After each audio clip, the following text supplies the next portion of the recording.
A paz do Senhor, povo de Deus, estamos aqui com mais uma síntese da Escola Bíblica Dominical, dessa vez a lição de número 12, mas já estaremos de volta, um breve intervalinho para o nosso patrocinador. Amém. Já pensou em uma grua para sua igreja ou produtora e possibilitar imagens aéreas incríveis? A Maxi Grua tem uma linha completa em tamanhos diversos para atender sua necessidade. Gruas em alta tecnologia, a preço de fábrica. Isso mesmo, você compra direto com o fabricante e conta com assistência técnica permanente. Despachamos para todo o Brasil. Acesse o site e confira nossos produtos. maxigrua.com.br. Sua imagem voando alto. Vamos então para a síntese da lição de número 12, que tem como título A Morte de Jesus. Pegue a sua revista para fazer esse acompanhamento desse manual maravilhoso que está. Essa aula está maravilhosa também. Vamos ao texto áureo, que se encontra em Lucas 23, o versículo 46. E clamando Jesus com grande voz, disse: Pai, nas tuas mãos entrego o meu espírito. E, havendo dito isso, expirou. A verdade prática da lição nos diz o seguinte: Jesus não morreu como Marte ou herói, mas como Salvador da humanidade.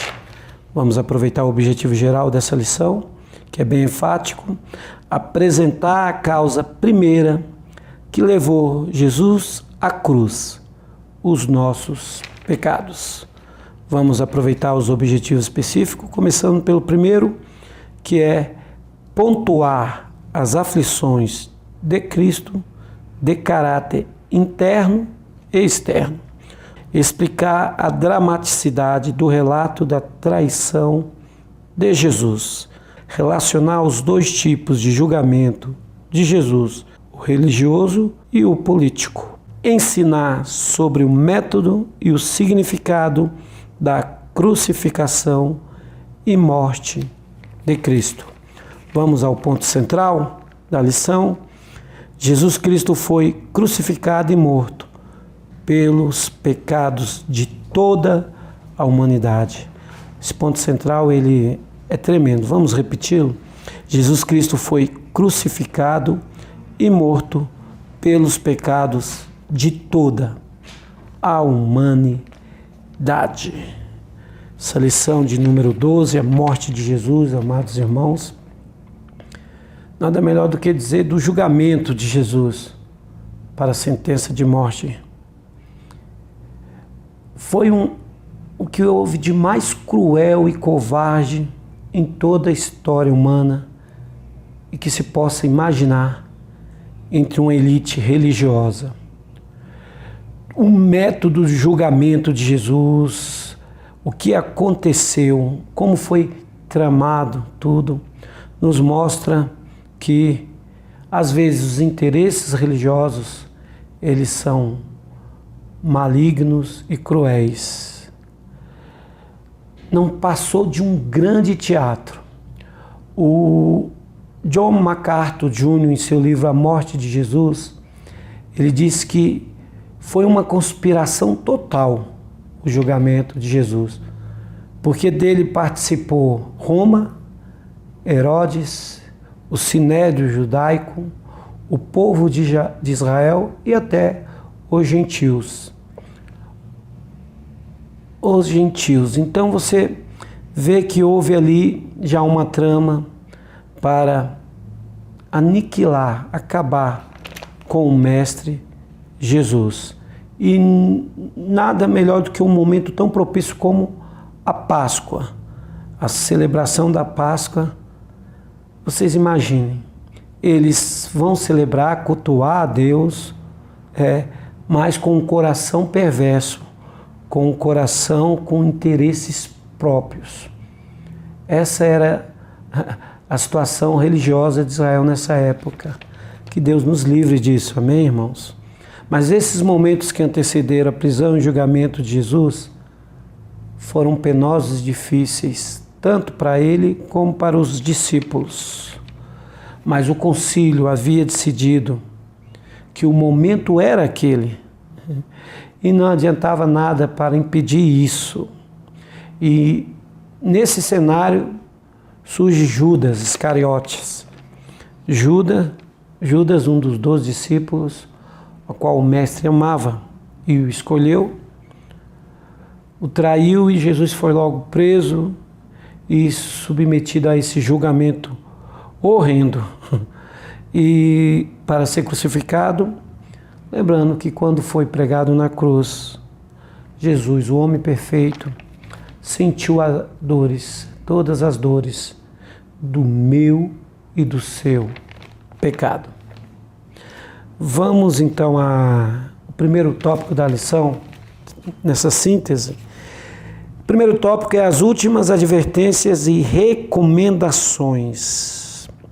E ele se divide em aflição interior e aflição exterior.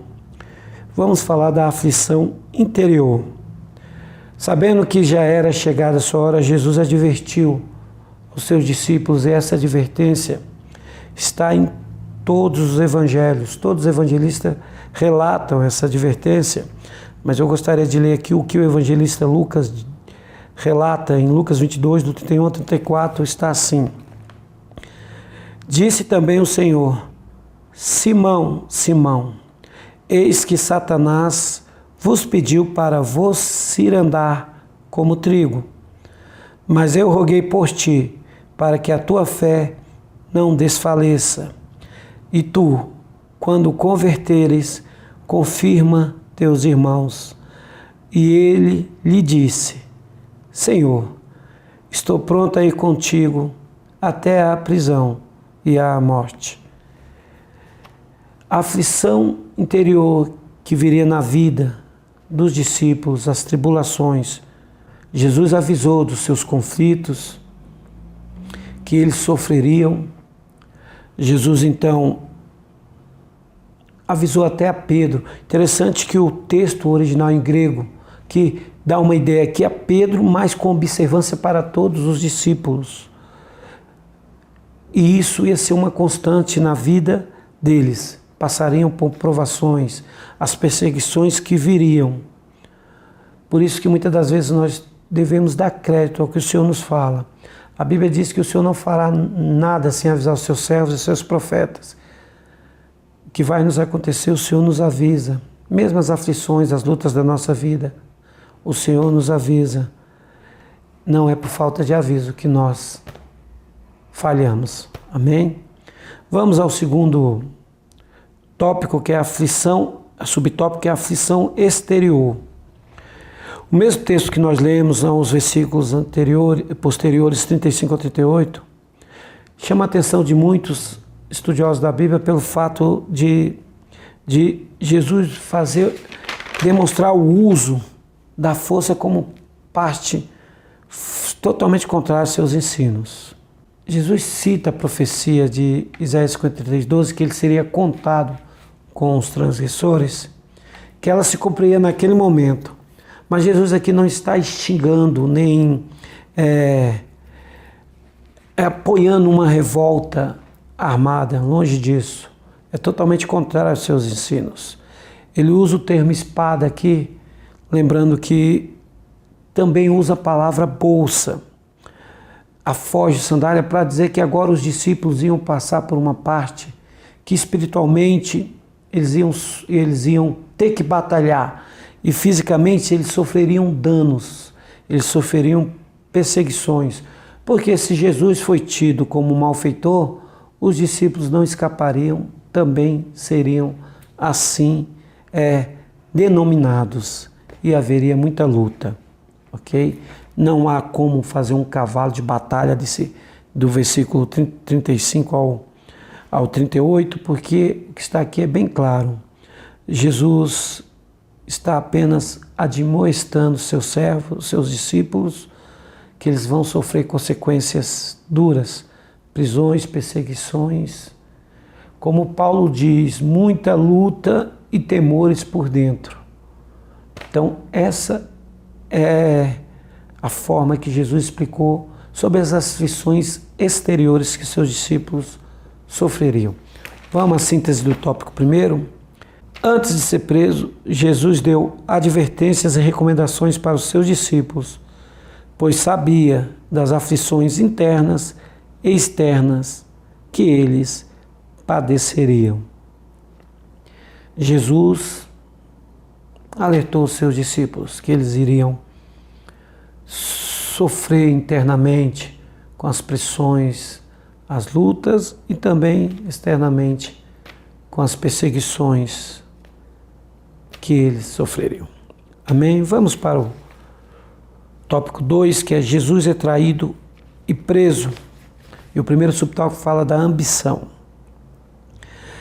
Jesus entra em cena aqui a pessoa de Judas. Esse é um relato dramático e triste de todo o Novo Testamento, onde o mestre seria traído por um dos seus apóstolos. Assim, dando crédito à profecia dos Salmos 41, versículo 9, onde diz que aquele que come do meu prato se levanta contra mim o calcanhar. Mas o que levou Judas a fazer um ato tão ridículo desse? Se nós lermos algum texto paralelo dos evangelistas, nós vemos que Judas era avarento, tinha uma tendência para o dinheiro terrível e uma ambição que demonstrava a sua personalidade. Com certeza isso fazia parte do coração de Judas. O segundo subtópico diz a negociação.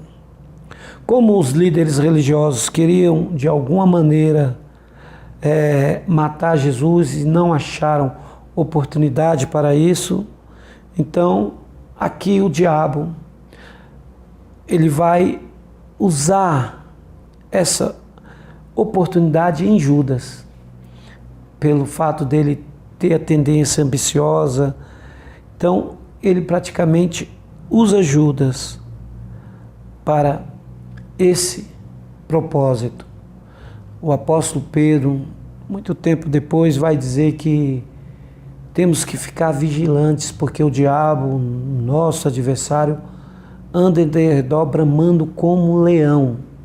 Aqui o diabo encontrou uma oportunidade, já que o evangelista diz que depois da tentação lá no deserto, o diabo se ausentou por um tempo. Estava na cara que ele não ia desistir. E aqui ele encontrou em Judas a ocasião certa para isso, já que Judas estava sendo dominado pela ambição. Satanás então incita-o a procurar esses líderes religiosos, que também, com certeza, estavam sendo usados totalmente pelo maligno, para vender Jesus. E o preço, como foi profetizado pelos profetas, seriam 30 moedas de prata.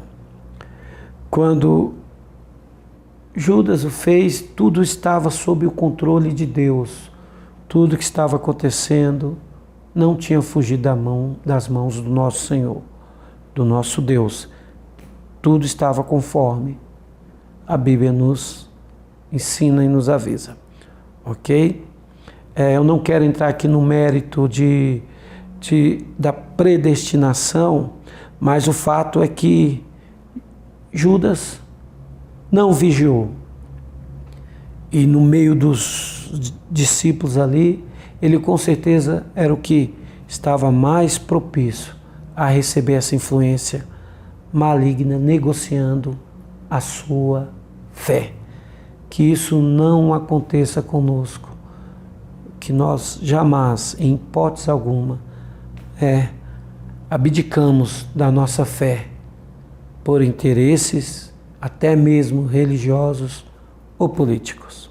A síntese do tópico 2 é: a ambição de Judas fez com que ele negociasse a prisão do mestre e finalmente o traísse. Interessante que Judas era um nome tão comum no Antigo Testamento, no Novo Testamento, mas agora ninguém se chama Judas, né? Porque Judas prefigura a traição. Eu me lembro quando eu era criança e nessas festas que tem em determinada época do ano, que uma vez eu saí para comprar pão e tinha num poste de madeira, e no alto um boneco vestido. Eu perguntei para alguém, essa pessoa falando: aquilo é o Judas, daqui a pouco nós vamos queimar, rasgar. Na verdade, isso me faz pensar ainda que foi o meu mestre que sofreu por isso. A traição de Judas é apenas assim uma parte do que o nosso Senhor sofreu por nós. Se Judas hoje as pessoas fazem isso, foi isso que fizeram com o meu e com o seu Jesus. Praticamente é um ato de crueldade de toda a humanidade para com o Mestre. Amém? Vamos ao terceiro tópico, que é o julgamento e condenação de Jesus. Primeiro, na esfera religiosa, como está no subtópico primeiro. Jesus sempre bateu de frente com os religiosos de Israel, com os sacerdotes. E isso começou muito cedo mesmo. As curas, as libertações, a ministração da palavra que ele transmitia ia totalmente de contrariedade aos interesses religiosos da época. E Jesus ficou popular. E essa popularidade provocou com certeza inveja e ciúmes na liderança religiosa. Isso acontecia cada dia. Então o Sinédrio se reuniu e a decisão tinha que ser só uma: matar Jesus. Mas qual foi o passo para que isso, o primeiro passo para que isso realmente tivesse um sucesso? O primeiro passo foi fazer um processo formal contra Jesus, acusando de ser simplesmente um insubordinado às tradições, à religião judaica. Ele estava fazendo o povo desviar dos preceitos e mandamentos divinos. Que coisa, hein? E o subtópico 2, na esfera política. Olha que interessante. Os líderes religiosos poderiam acusar Jesus de fazer um grupo revolucionário contra Israel, que para os romanos isso não significava nada, não ia afetar nada seus interesses, seus valores. Então, o que eles fizeram? Agiram de uma outra maneira. Além de acusar Jesus de insubordinado, de sedicioso, acusaram Jesus de pregar contra o pagamento de impostos a Roma. E se não bastasse também de dizer que Jesus queria ser rei no lugar de César. Jesus autoproclamava rei e não César. E isso, sim, afetou de vez os interesses de Roma, o que era um crime. Qualquer rebelião no Estado romano era um crime. Se levantar contra o Império Romano era considerado um ato sem perdão. E que Jesus estaria fazendo assim e criando um grupo, uma facção para destruir e se levantar contra o Império Romano. Então era tudo que Roma queria. Eles não toleravam tal coisa. Então previram para isso a pena capital, a morte. Ok? A síntese do tópico 3 é o julgamento de Jesus deu-se em duas esferas: a religiosa e a política. Vamos então para a crucificação e a morte de Jesus. Primeiro, um método que isso foi feito, como está no primeiro subtópico aí. Essa pena capital imposta pelo Império Romano era aos condenados, se dava através da crucificação. Dificilmente o cidadão romano era crucificado. A cruz era mais para os perversos e principalmente os rebeldes. E muitos estudiosos, muitos pesquisadores analisam e não todos chegam à mesma conclusão. Era um método terrível de tortura.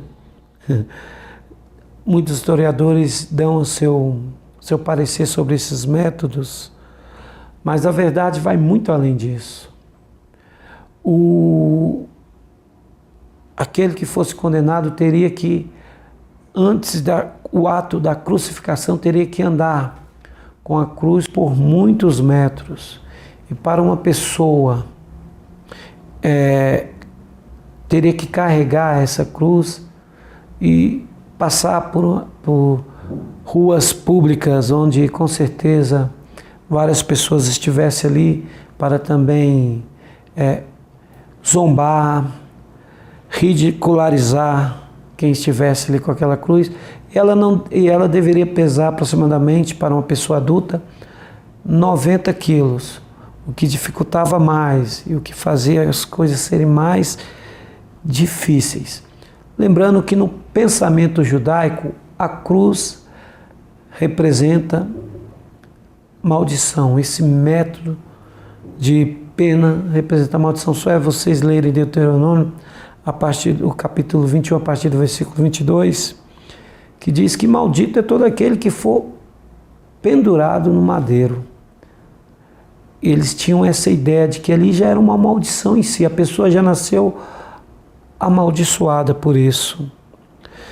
Não dá para escrever como era horrível esse método. A pessoa recebia uma pressão psicológica muito grande antes do ato da crucificação, porque ele era açoitado, ridicularizado, como eu já falei. Havia um fator ali, o ato ali deixava já a pessoa praticamente sem sentidos. Quando chegava a crucificação, com certeza a coisa era pior ainda. O hino da nossa harpa diz que, uma das partes da letra diz que é um emblema de vergonha e dor, porque era isso, um emblema de vergonha e dor. A pessoa era colocada, posta naquela cruz seminua, um ponto central fora dos muros, onde era via pública mesmo, todo mundo que passava, ainda que pela parte posterior, dava para ver de longe aquela pessoa crucificada, e ali ia escárnio, ia vários tipos de palavras torpes com relação àquela pessoa que estava sendo crucificada. E o nosso Jesus foi colocado ali como escárnio, zombado e amaldiçoado.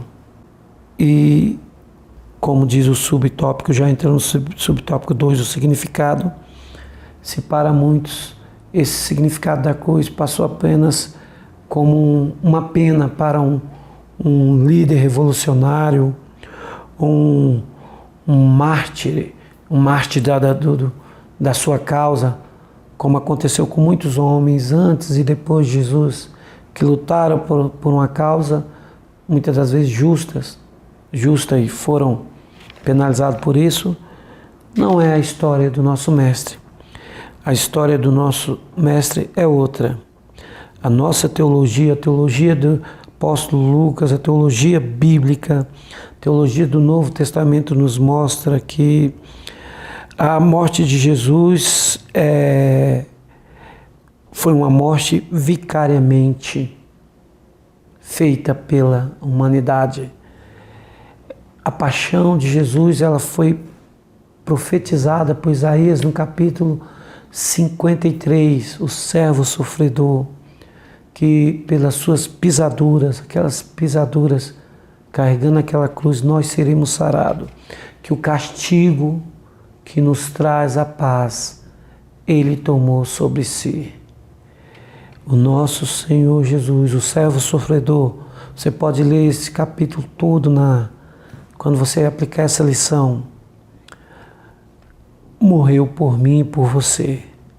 Como o autor da lição diz no início, foram os nossos pecados que colocou Jesus naquela cruz, os nossos pecados. Foi humilhante, ele se humilhou até a morte de cruz, mas foi exaltado por Deus e glorificado pela obra que realizou. O Isaías 53 vai decorrendo e diz que ele verá a realização da sua obra e ficará satisfeito. Que coisa tremenda, amém? Vamos para a síntese do tópico 4, que é: o método usado para matar Jesus foi a crucificação, denotando que o Senhor morreu vicariamente pela humanidade. A cruz era o destino do Senhor. Quem sabe quando disse isso aos seus discípulos: aquele que não tomar a sua cruz e seguir não é digno de mim, Jesus já estava refletindo a sua morte na cruz. Ou seja, nós temos que tomar a nossa cruz, partir para a obra que Jesus fez, o sofrimento. Nós também temos que tomar a nossa cruz, porque o Senhor Jesus é o nosso exemplo em tudo. Jesus foi condenado por esses líderes religiosos e executado através das leis romanas. Mas não esqueçamos jamais, irmãos, não esqueçamos jamais os nossos pecados, como diz Isaías 53, versículo 5. Assim fizeram com Jesus. E a teologia do Novo Testamento nos mostra que Jesus, através desse ato, nos fez justo diante dele, nos fez digno de participar do reino de Deus. A cruz resolveu o problema do pecado, com certeza, para que nós pudéssemos hoje desfrutar de tão grande dádiva, da união do homem com Deus, perdida no Éden. Que maravilha! Eu estou emocionado a ministrar essa aula, irmãos. Claro que você pode enriquecer muito mais sua aula, isso aqui é só uma síntese, tem muita coisa boa aqui, mas eu estava me lembrando de uma letra de uma música que eu escutava quando era criança, que me foi apresentada, que diz assim: um certo dia um homem esteve aqui, tinha um olhar mais belo que já existiu, tinha no cantar uma oração, no falar a mais linda canção que já se ouviu. Sua voz falava só de amor, todo gesto seu era de amor e paz ele trazia no coração. Ele pelos campos caminhou, subiu as montanhas e falou do amor maior. Fez a luz brilhar na escuridão e o sol nascer em cada coração que compreendeu que além da vida que aqui se tem, existe uma outra vida além. E assim, o renascer, morrer não é o fim. Tudo que aqui ele deixou não passou e vai sempre existir. Todos os lugares que andou, flores no caminho e um novo amanhecer. Que Deus os abençoe. Que a paz seja convosco em nome de Jesus. Amém.